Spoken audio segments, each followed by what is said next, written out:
I saw that over the weekend, the Powerball jackpot is going up to 1.7 billion. But Zach, do you know what you cannot put a price on? It's these episodes and your ability to subscribe below and watch them all every Monday when they drop in your feed. Subscribing's free. Subscribing is free. And some would say priceless. Some would say you get what you pay for.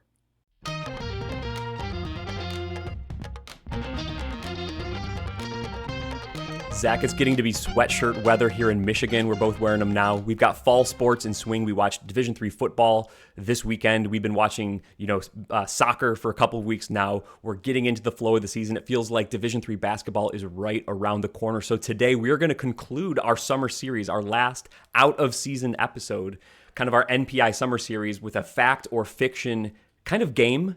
Kind of maybe dispel some misconceptions about the NPI. So are you ready to go, Zach? Are you ready to talk about NPI with basketball season kind of just around the corner? I am. And as you mentioned, fall sports are underway, but we have not officially reached the autumnal equinox quite yet. So I think we're in the safe zone here to be wrapping up our summer series. I think that's meteorologically correct. Yes, I think you're right on that. All right, so let's get into the first one, Matt. This is going to be a fun fact or fiction episode here. Let's start with our first one here. NPI doesn't consider head-to-head. Matt, is that a fact or fiction?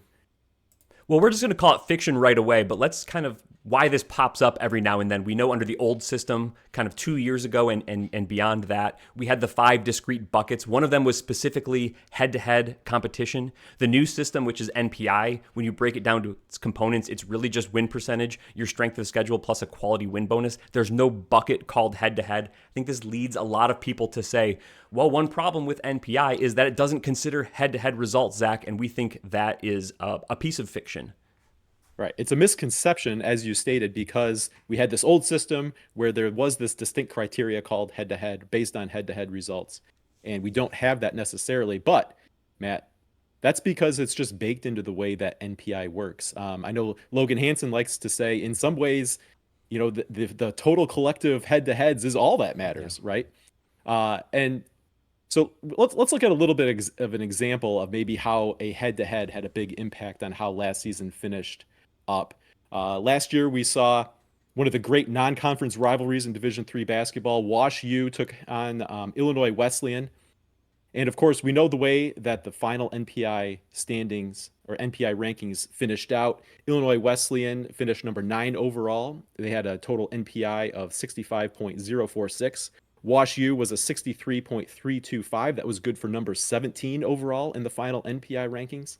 But Matt, one of the really fun things that we've talked about in how NPI works is it's really easy to play the what if or the for instance game, right? All you have to do is change a result, add this or that, and you can run the NPI calc as we do to tracking it at d3datacast.com. And you can know with certainty exactly what the result would be. We don't need to rely on trying to gauge or figure how the men's basketball committee might have weighed those different numbers. We know NPI gives us that exact result. So what happened?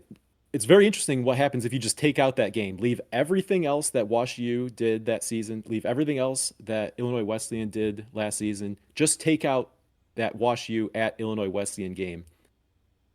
And you find that they basically are neck and neck tied in the NPI rankings aside from that game, right? So if you run NPI without that one result, everything else across the country being the same, Illinois Wesleyan finishes number 11 overall. Wash U finishes number 12 in all overall, both in that 64.1 something range for their overall NPI, right? So that tells us, aside from that game, Wash U's resume and Illinois Wesleyan's resume were seen basically equal by NPI. Now, again, let's play another for instance. What happens if Wash U won that game? Well, you flip the result. Illinois Wesleyan goes to number 17 overall. Wash U goes to number 8 overall. Compare it to what happened with Illinois Wesleyan getting the win, where they were 9, Wash U was 17. Very interesting. Basically, you have the result negated, and they're dead even. If you flip the result, you basically get the opposite ranking for each team from what actually happened with Illinois Wesleyan getting that win. Yeah, and I think this underscores the idea that all NPI is really a sort of matrix of all these head-to-head results. And yes, you can say, well, this is just you remove a game, you add a game, you switch a win-loss. Of course, that's going to affect the results. But I think that's the point we're getting at. Head-to-head results are still very much considered in the system because that's the way it's built on. And in this example here, you can see it almost exactly flipped how they were standing in the NPI standings. So Illinois Wesleyan was a team that was kind of in position to host first weekend games. And Wash U, I think, did get bumped into maybe a top 16 spot geographically, but they were kind of maybe on that bubble line. Had they beaten Illinois Wesleyan, those roles would have been reversed. They would have been kind of safely in maybe that top 8-ish range, and Illinois Wesleyan would have probably been on the bubble. They would have had to go on the road anyway because their women were excellent and were hosting first round games. But really, you can see it exactly flips the result. The head-to-head game was all that mattered here in the difference in these two teams' positions, and I think that's really fascinating to see. I think one reason, maybe also the difference between the way the old system handled it and the new system, was just in the way that we used to rank teams only within their region.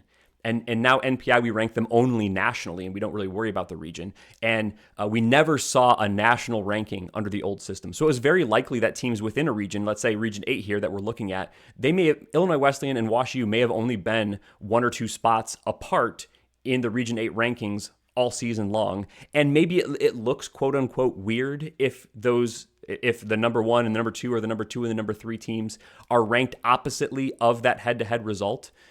But when you stack it up on a national level, I don't think it looks weird anymore, because 1 or 2 spots on a regional ranking basis, when you spread it across 10 regions, that might be 10 or even 20 spots apart. And then you would be saying, well, I don't really think why we would flip these teams just because of the head-to-head result. You see where they ended up would be, almost 10 spots apart after the head-to-head result.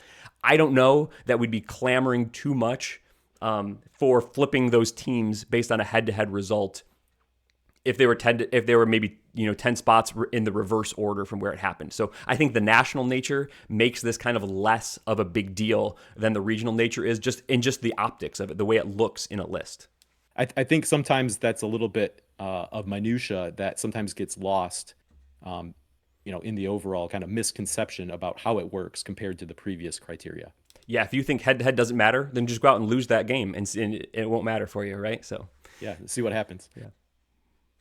All right, let's move on to our next one here, Matt. This is maybe based on another misconception or misunderstanding, and that's that NPI doesn't count every game. Now, give us a little explanation, maybe for some people who aren't familiar with the nuances of how NPI works, where this one comes into play. Yeah, in NPI, there's a dial setting called minimum wins. In men's basketball, that is 12.5. I think in women's basketball, it's 15. And in football, let's say it's 5. Beyond, if you've accumulated enough adjusted wins above that total, then you can start dropping additional wins that would otherwise bring down your NPI. So these are wins which are hurting you. You can start to discard those from your NPI calculation if you've exceeded the minimum wins threshold. So this leads people to say, why are we not counting a bunch of games? In football, a team might only be counting 5 of their games. Why aren't we counting all of their games? We should be counting more games. We shouldn't have half of the schedule almost be uncounted, Zach. And I think that's where this kind of misconception, I'll say it, comes from as well. Yeah, and so I think that maybe sometimes based on that misconception, this is seen as a bug of NPI when really it's developed as a feature. Now, you could disagree with that, but the basis for that is, let's say you play your schedule and you have the worst team on your schedule the last game, right? So your NPI going into that game is whatever. You get a win over the worst team on your schedule. Maybe it's, a team that hasn't won a game all year. Well, if you're without this feature of NPI, you would go and you beat that team that you should beat, and you'd see your score drop, right? So essentially it'd be like, I got penalized for winning this game. Now, of course, that wouldn't be as big of a penalty as if you lost that game, right? But this is one of the features, and really it was built in because of, you have your conference schedule, and there's some really good teams that happen to be in conference with some really bad teams, and so this just gives a little bit of wiggle room to not get penalized for being in a weak conference or to be have some bottom feeders. But really, while it may not count, NPI is considering every game, right? So it's looking at those games beyond the minimum wins dial. And if going beyond that helps you, it will add that in. If going beyond that starts to hurt you, it will exclude it. But it's still to your benefit to have won that game, because uh, it would be much more detrimental had you lost that game, right? So there's still a benefit. You still have to win that game. There's still a benefit to winning that game. It's just that the benefit is that you're beyond the minimum wins dial. The benefit to winning that game is that it's not going to be a dragging loss. you down. Right. Yeah, like I It's not said going to, before, it's not going to be a loss, and it's not going to, somehow make you look worse for winning a game that you should win. and like I Now, said before, if you're concerned about the game against the worst team on your schedule is not going to count, then go ahead and lose it and see what happens to your NPI. So it's definitely counting. We see that if you lost it, it'd be terrible. So it's definitely considered, and it's definitely in the system there. so I think the more productive conversation around this topic isn't so much about, whether a team is able to go beyond the minimum wins dial and not have a game drop them, right? It's about maybe more, where should that minimum wins dial be set? Yeah. I would say, as we've seen, to be at large viable in football, you probably need 8 wins, certainly at least 7. So maybe they should be looking at 7 as that minimum wins dial instead of 5, right? But that's a different discussion than sort of this overall critique or criticism of NPI. Yeah. And two things here. One, sometimes this gets misconstrued as only your best 5 wins count. That's not the case. You have to offset losses as well. So if you're like a football team who's 9-1, that one loss is going to be hurting you fairly well. You might very well be counting the 6th win because that's still benefiting your NPI, or the 7th win because it's still benefiting your NPI, depending on who those opponents are. It's not limited to the best 5. It's just at least 5, and then any additional wins that still help you, and then kind of helping to discard those wins. Maybe discard's the wrong term in light of this conversation, but that the wins that would bring you down. So I think that's one thing to clarify. The other thing, here's just an example we got from last year's men's basketball, Zach. Calvin, the team that we follow closely, ended up with a very bubbly resume. They won their Pool A, so they got into the tournament, but we know had they lost their conference championship game, they would have been the first team out of the tournament. So a very bubbly resume. Here are the teams that were dropped from their schedule, the wins. NPI number 297, number 317, number 332, and number 401. So these are all teams that are squarely in the bottom half of the NPI rankings, and mostly in the bottom quarter of the NPI rankings. So I think just kind of conceptually, when we're talking about these dropped games, we're talking about what did teams do, or just considering the wins, right? Because they lost these games, it would be very much counted. But what did they do against the good teams on their schedule, just not how bad were the worst teams? Because quite frankly, if these bubble teams drop games kind of in 300 and below, these are games they're all probably winning by double digits anyway. It's not really a good measure of the strength of their team or the quality of their resume. So let's kind of focus on what we saw in the last system. It was bad to beat bad teams, even if you had to play them in the conference schedule, because it dragged down your strength of schedule. So that's what NPI, the feature, as you said, helps to get rid of those, smooth those out. So we're really talking about the quality of a team's resume, and just not like how bad were your worst games that you won by 40 anyway.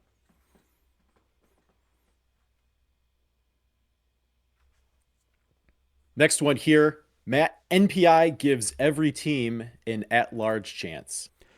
Yeah, so we know from the old system, we keep talking about the old system way too much, but there were probably strengths of schedules we knew right when it was posted, like, ooh, you maybe don't play enough good teams. You don't have an at-large chance. I don't care if you lose one game. We knew, like, several years ago, the classic example is Lancaster Bible. If they lose the championship game and go like 25-1 or whatever they would have been, they were out of the tournament. We just kind of knew that based on where they were in the regional rankings. But maybe NPI is different. And Zach, we had an episode a few episodes back where we kind of looked at this, and we kind of said that this is actually a fact now. Every team going into the season probably does have a chance to get into that mix, maybe not exactly make the tournament, but they're, depending on bid thieves and what else, it almost, I don't want to say it doesn't matter what your schedule is, but the typical bad schedule, a team could still overcome it with a razor thin margin for error if they maybe went that 25-1 kind of season. Yeah, and we went more in depth into this topic last episode. That was episode 116. So if you want to see more of the analysis we did to prove that point, it started with proving that point to ourselves, right? It really just, Yeah. again, going back to playing the for instance game and being able to get a definitive result with NPI, we were, looking at like, well, what happens if you had the absolute worst strength of schedule in last season's NPI? Like, is it possible to have won enough games to be, kind of right at least around that cut line for an at-large berth? So had some fun with that one. Want to plug that, and I thought it fit in very nicely with our fact or fiction here. No, so Matt, very important now, since we're able to at least show that there is some sort of chance for everyone entering the season. It is possible to win enough games to get in, no matter your strength of schedule. Uh, that doesn't mean it's going to be optimal to play, the worst schedule you can and just win a bunch of games, or play the absolute toughest schedule you can. We like to talk about strength of schedule kind of gives you your margin for error. But to a point, you don't want to be playing a bunch of teams that are way better than you and racking up losses, right? Because you're going to be eating into that margin very quickly. So right, there's a little bit of an optimization here for Yeah. getting the right wins. If you're capable of beating the team ranked number 150, well then you should go out and beat that team, or try to schedule that team and beat that team, as opposed to scheduling team number 300 Yeah. and beating them, right? You want to right size your wins as much as possible, and in doing so you can maximize your NPI potential. Yeah, we're definitely, the outcome of that episode. The takeaway was not that because every team has a chance, you should just go out and load up on cupcakes because that will give you your best chance. I think there's definitely an optimization to be had here. You don't want to leave yourself a razor thin margin for error. Some of those teams were conference championship only loss would give you a chance. I think that's not the reality that most teams are in, especially if you play in an at all difficult conference. So I think there's an optimization game here to be had, Zach. That's why we've announced the D3 Datacast concierge service for programs and coaches who want to kind of maximize their NPI potential, unlock that NPI potential. So reach out to us, d3datacast.com/concierge. I know in the next few months, coaches will be building their schedules for the following season. And if you want us to be part of that conversation, on how maybe you could maximize your NPI that following year, optimize what games you should be looking for, how you should be looking at opponents, maybe either on the at home or on the road. We're happy to have those conversations with you. So for more details, you can check out d3datacast.com/concierge. Concierge. Concierge, that's a fun word. That's a fun word.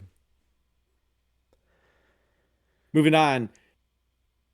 Our next prompt: the different non-conference multiplier in men's basketball is a good idea. Yeah, so when NPI was rolling out, all of the different sport committees had the ability to look at the system, kind of look at what was under the hood, way more details than we had at the time, and help tune the system using some of these dials to their sport.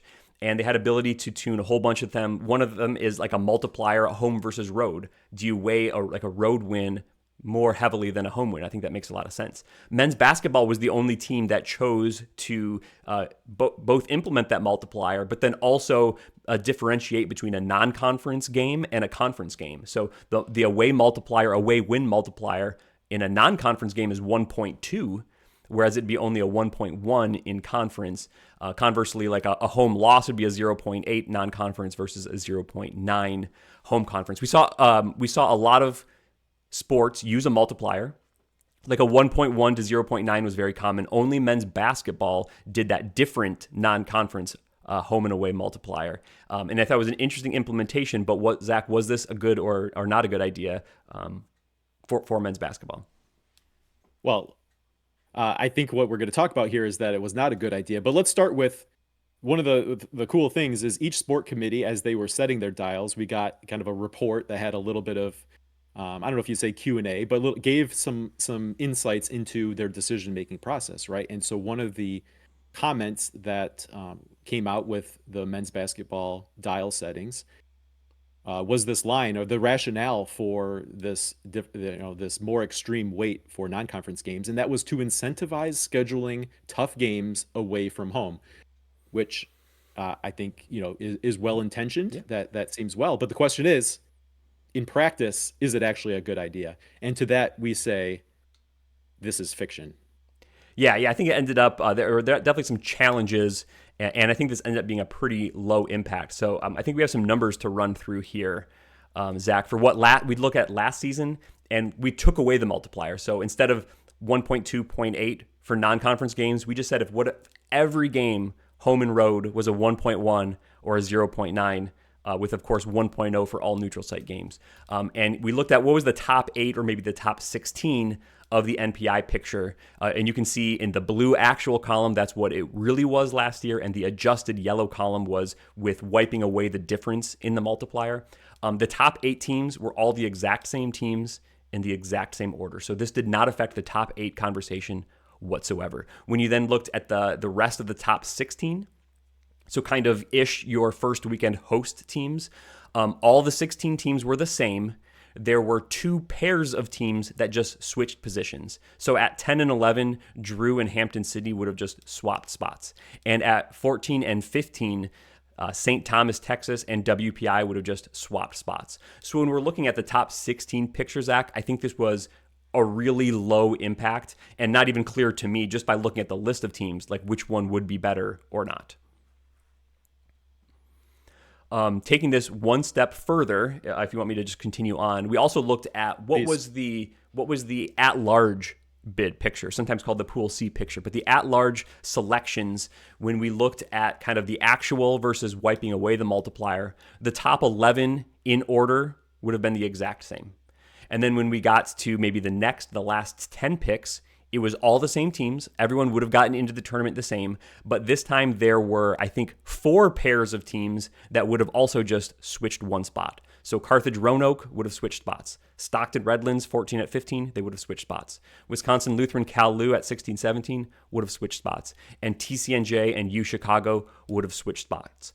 One maybe potentially interesting to note is that the team that was last out of the tournament in actuality was Gustavus Adolphus. They also would have switched spots, making that Virginia Wesleyan the first team out of the tournament.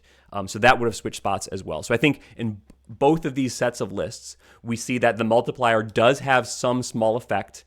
It didn't happen to change any of the kind of the classical cut lines this last season.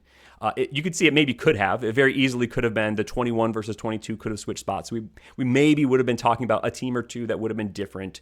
But Zach, overall, I think the big takeaway to me is that the impact of the different multiplier between conference and non-conference seems to be relatively low, at least given this 1-year sample we looked at last year.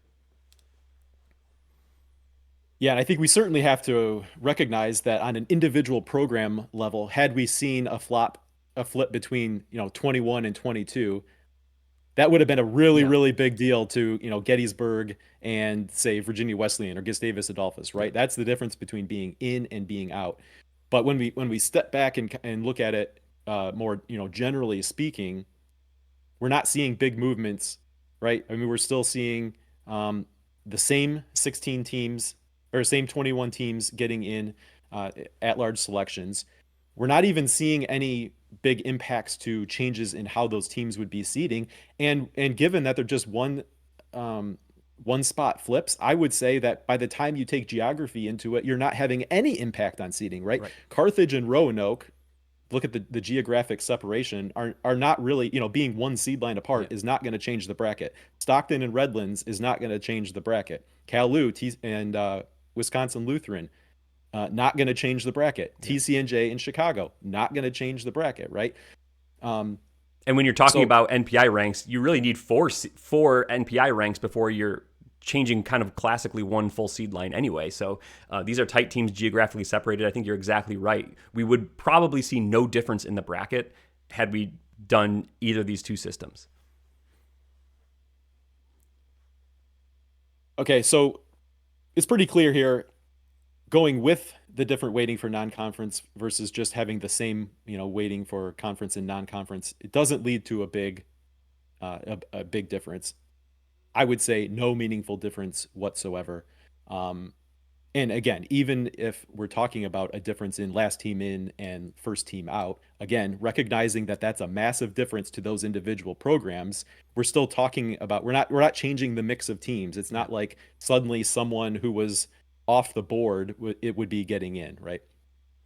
Now, maybe it'd be one thing to say, okay, you proved that it doesn't really make a big difference, but uh, it doesn't make a difference. Yeah. It's perfectly fine. Now, the problem with that then, going a step further, is what we saw over the course of NPI rankings being released a year ago, and that having to track this difference in the multiplier between conference games and non-conference games proved to be data entry problem, data verification problem, right? There were times that as we were checking our unofficial numbers against the official numbers, we were seeing errors come in on the NCAA side because certain games, and often the situation was it was between teams within the same conference that had a non-conference meeting, and sometimes that erroneously the conference weighting got applied to that versus the non-conference weighting. Yeah, when the multiplier is the same across the board, all you need to know is the location of the game. And that's usually pretty easy to get. Sometimes there's a little bit of weirdness in neutral sites, or maybe a school hosting it at a kind of an alternate site. That can get a little weird across the board, sure. Maybe a game or two here or there.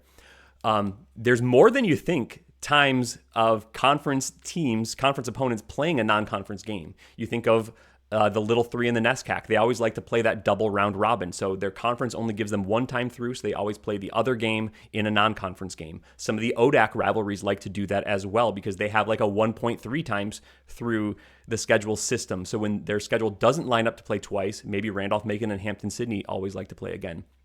In the Coast to Coast Conference, there's no official conference schedule, but a lot of the teams kind of in that Virginia region like to play each other once or twice in the season. Sometimes UC Santa Cruz also like flies out to play those teams. They're playing twice. Sometimes schools get together just in a non-conference tournament and end up playing a game like that. It happens. There's error, and this is difficult, not just from us unofficial folks, but Zach, as you said, it's a data entry and validation issue for the NCAA. I think they did a good job of trying to catch these and capture them, but it wasn't always in the moment live. It's difficult because you're relying on people putting the games in. I guess I don't know how it all works, but I'm assuming, SID offices and the like are putting games in, and it's really easy to say Randolph Macon versus Hampton Sydney. Yeah, those are two conference teams. That just gets loaded in somehow as a conference game. I don't know the exact mechanisms, like I say, but it's difficult to then go and suss back out. Oh no, those are conference, same conference opponents, but they're playing a non-conference game. It can be difficult to flag those games. I think our biggest question here for the NCAA is the juice worth the squeeze here? Potential for data errors to slip through unnoticed. I think they did a good job staying on top of things last year. We had some ways to go back and forth to say, what do you have on this game? What do we have on this game? And I think people were receptive to even hearing from lowly people like us on maybe some issues or discrepancies, not issues, and helping to correct those. But I think that's maybe just a well-meaning implementation that when you get down to it, you just figure out it's maybe harder to actually execute well than the benefit you get out of it. And my sense, oh, go ahead. Yeah, my sense is that the first year of a system, probably the racks should have been, diving into the nitty gritty. Now, the racks have always been responsible for validating the data, right? Whether it's kind of all the results that ultimately feed into the winning percentage and the strength of schedule of the old system, right? That was always a rack responsibility. It just takes a different form. They have to be looking for something different. Yeah. And given the way that the overall NPI rollout went, my sense is there wasn't a lot of education or awareness of what exactly maybe they should have been looking for. And so hopefully that education process, assuming I'm right about that, I don't know. That's my guess. But hopefully, as we head to year 2, maybe we have some people that are better informed, better educated about what to actively look for to avoid some of those situations. Because there were times that in certain regions we saw those errors carried through in multiple official updates. Right? That we were just kind of holding on to what we were showing because we knew that it was ultimately something that needed to be corrected on their end. And we just had to live with our unofficial numbers having a discrepancy from the official numbers. Yeah, and having no idea what their systems look like, there might not be an easy way to see if a game between two teams are conference or non-conference, like, does that show up? Is it easy to scroll through a list of games and see that, or do you have to like click on, like get into a game and then see how it's classified? I have no idea, right? I don't know what their systems look like. So it could be something that's is easy to miss until you start seeing kind of official numbers come out that are not as expected. So I don't have any idea there. But Zach, I think I did have one more slide of information here, just to zoom back even further, just looking at the whole top 50. We kind of looked at the bubble picture and the top 16. Even in the top 50, all 50 teams remain the same. So the top 50 is the top 50 in either system. 22 maintained their exact same rank. So if they were number 15 in the actual system, they would have been number 15 if we eliminated the difference in the multiplier.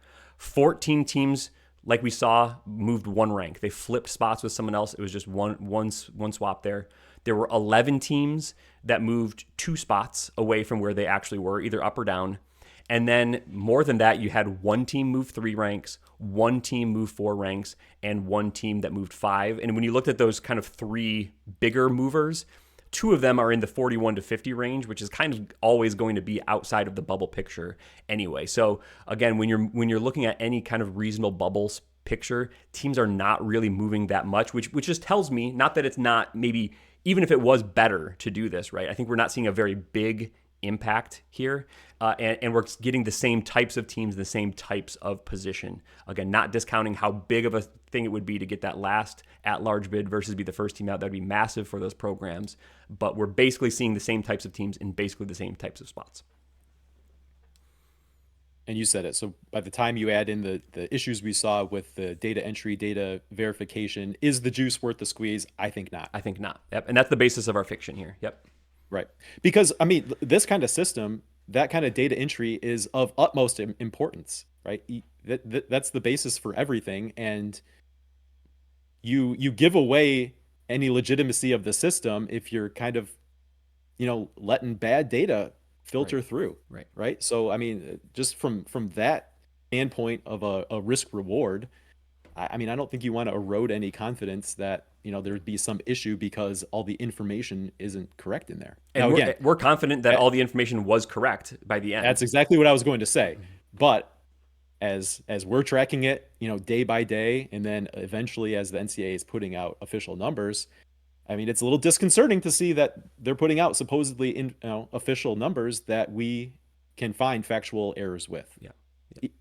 Sometimes we had errors and sometimes they had errors. Yeah.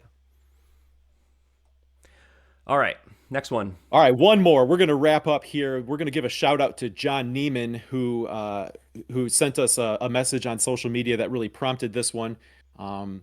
Delayed the response for this episode because we felt like it would fit in really well with what we had planned for this episode here, Matt. And so John wanted to know, more teams still have an outside shot at a tournament bid going into the final week of the season, right? Just kind of putting his question into a fact or fiction format here. What do you think? Well, what do you think, Zach? I think we're going to say that this is probably true. It's a little bit hard to quantify. That's why I'm hesitating. But I think we're going to say it's probably true. It's probably fact. And you had collected some of the Bubble Watch data from last year here to talk about. Yeah, I went back to the episode we did talking about conference tournaments and how they would really shape the overall bubble picture, right? So that was kind of where I went back to bookmark that view of the situation heading into that final week of the season. And as I reviewed that episode, what I found was that going into that final week of the season, we had 42 teams from 22 conferences showing up with some sort of at-large bid chances, right? And that's even taking away from at that point we knew the NESCAC was down to 4 teams. One of them would be getting the AQ, and the other 3 would all be getting in. Same situation with the NJAC, right? So that's even kind of decreasing that number by 1 we knew from the NESCAC and the NJAC that would be getting an automatic qualifier. So I don't know, Matt, going into the final week of the season, I think certainly as we were down to the final day of the season, we kind of knew what the scenario was going to be, what that pecking order was, and it was just a matter of how the results we saw in that final day kind of, if you get a bad bubble result, you kind of know who would be crossed off. But going into that final week, it feels to me like 42 teams being alive, and again from 22 different conferences, right? So I think that especially is showing the breadth of the possibility. I think that makes me say this is a fact. Uh, in part because it had been my assertion that observing NPI play out during the final weeks and days, that the system would feel a lot more dynamic than what we got used to in those final days, final weeks Yeah. of the old system. By the time you were playing game 25, 26, 27, you add that next game in, your winning percentage was only going to move so much, your strength of schedule was only going to move so much, right? Those numbers really started getting anchoring. And as we've talked about how detrimental taking a loss is in NPI, you're right. You don't really benefit from that anchoring phenomenon that I think we saw in the old system. Yeah. Yeah, and I think the big thing here in both the dynamicism and how big the bubble feels is under the old system we didn't have an objective way to know where the bubble lines were. So someone like Drew Pasteur at D3 Bubble, who is doing great work in the old system of quantifying kind of like at large bid chances for each team, there was a lot of uncertainty built in just to how a committee would view a certain resume. So I think maybe my only counterpoint here is if the bubble felt bigger at times under the old system, it was just because we didn't have those firm cutoffs and we didn't know where it was. So we might give a team still like a 30% bubble shot, but really the way the committee had been talking about the teams behind closed doors or weighing the criteria, that team's probability may have actually been zero. They just weren't really going to be in the conversation based on how their criteria was stacking up. So I think that maybe be the one thing that led the old system to maybe sometimes feeling like a bigger bubble. But I think what we've shown both in the SOS conversation, there are still maybe teams that are viable going into kind of their conference tournament zone maybe that might have been discarded for some unknown reason, or maybe some known like strength of schedule reason under the old system. But like, hey, if they make that conference final run, maybe they're getting themselves back into the picture. And we know that now in a way we just didn't know that in the past. Yeah, absolutely. And I think the fact that we have a wider range of resumes, or at least how they would have looked in the old system, contributes to this, right? We have more teams kind of being able to be included in that mix that would have been discarded for low SOS under the old system. Looking back at this past men's basketball season, teams like Trine, Anderson, Trinity, Texas, Whitworth, largely probably would have been written off. Yeah. As you doing mock selections. Bob Quillman's got his spreadsheet as he's filtering. Like those are probably teams that just would have been written off from consideration. That going into that final week of the season, were part of that bubble watch. Had in the simulations we were running to simulate out the end of the season, they were popping up with some results in which they were earning an at-large bid. So I think it's a fact. I think it's a fact, right? I mean, I don't know that there's a way necessarily to quantify it. I feel like it's a fact. I feel like as we were running daily bubble watches there down the end, we had a fairly robust group of teams. I think the key to the question really is going into the final week. Certainly with the black and white nature of NPI, it can clear out. But going in, 2 weeks, final week, there's a lot of teams that have a lot of possibilities, and it's just where do the chips fall based on those wins and losses. Yep. Yep. I think that makes, for more excitement. It's fun. I like it. All right, Zach. Well, I had fun and I liked doing this episode here today with you, closing out our summer series on NPI. It's something that we're very interested in. How do the intricacies of the system work? How do games and opponents interact with each other to change the numbers, and maybe dispelling some myths here. So go back and check out the entire summer series if you haven't already. Even if you're more interested in a fall sport like soccer or football, you might be able to gain something from our kind of basketball-centric conversations here. So we focus on NPI this summer. Next month, Zach, will be October. We're going to come back for in-season episodes. So starting next month, we'll be back weekly for 25 weeks leading up to the Final Four. So that's going to be a lot of fun. But before we dash out of here, Zach, we have to thank our Patreon supporters, patreon.com/D3Datacast. If you would like to join at either the $3 or the $5 tier to support us. Thank you so much to the people on our screen who have partnered with us in creating these episodes and helping to continue the conversation around D3 sports in general, but D3 basketball specifically. So thank you very much to all these people. Absolutely. We talk about track and NPI. We do that daily. Already got that kicked off for football. That's at d3datacast.com. And Matt, there's no ads there, in part because we have the support of people here who have volunteered, to support what we do, keeping d3datacast.com ad free. We're not putting any of that behind a paywall. Basketball season, we'll have efficiency ratings, we'll have daily score predictions, we'll be tracking NPI, having so much fun, and people can enjoy it no matter what. But super thanks to all the people who have chosen the voluntary subscription route and supported our efforts there. Well, Zach, I'll see you next time for our in-season, preseason episode. Lots of fun to talk about real season, real teams, real games. But for now, we're going to say, good job, team.